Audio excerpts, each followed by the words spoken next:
If you mess with us, we're simply going to destroy you.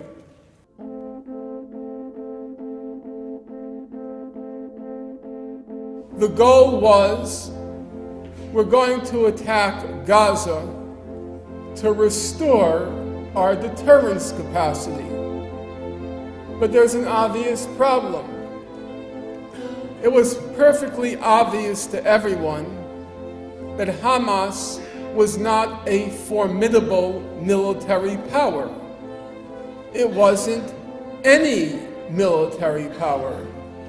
So inflicting a military defeat on Gaza is not going to restore the Arab world's fear of Israel, because Gaza, Hamas, wasn't a military power to begin with.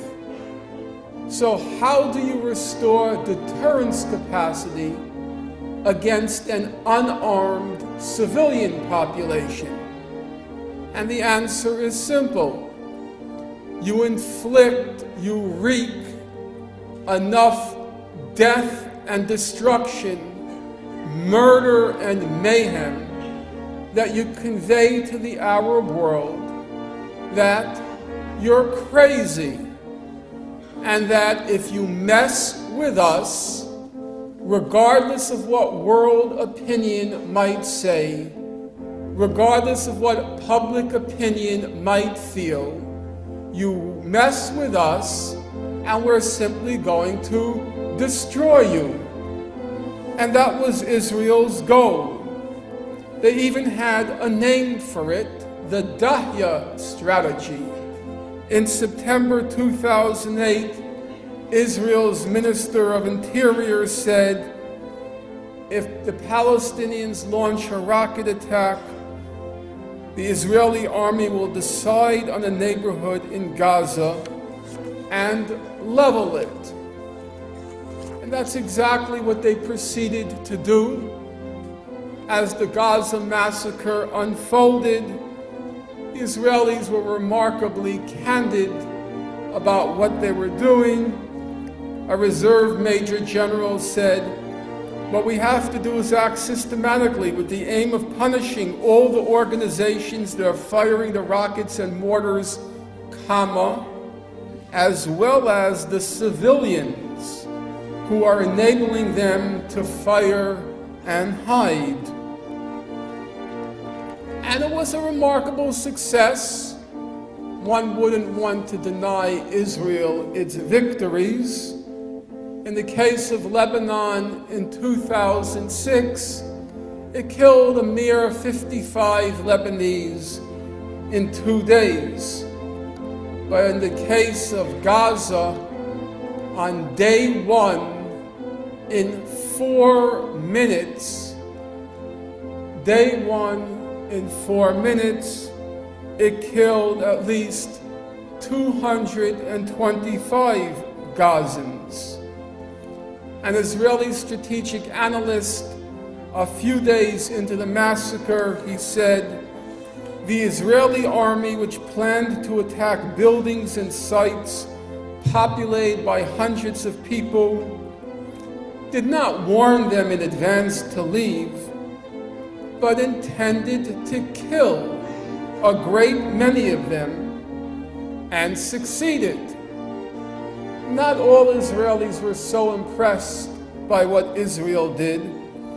One Israeli columnist, he wrote, I don't think it's particularly impressive to send helicopter gunships and jet planes over a giant prison and firing at its people. Who were these people that Israel killed on the first day? Well, among them, according to Israel's the main journalist covering the occupied territories for Israel's most respected paper, Haaretz, the journalist is named Gideon Levy, and he described some of those victims on the first day of that impressive victory. He said, 70 traffic cops at their graduation ceremony, young men in desperate search of a livelihood who thought they'd found it in the police and instead found death from the skies. Was it an accident, the fog of war, a mistake, a miscalculation, an error? No, the Israelis were very straightforward. Afterwards, they wrote that the Israeli army deliberated for several months. Should we bomb that graduation ceremony? Should we annihilate those traffic cops at their graduation? They deliberated, debated, the Israelis, they anguished, they were pained, their souls were tormented, and they said, fire away, which is what they did. As Israel targeted mosques, schools, hospitals, ambulances, UN sanctuaries, as it flattened entire neighborhoods, as it slaughtered and incinerated Gaza's defenseless civilian population, Israeli commentators gloated. They said, quote, Gaza is to Lebanon as the second sitting for an exam is to the first, a second chance to get it right. And this time around, Israel has hurled back Gaza not a mere 20 years like it did to the Lebanese.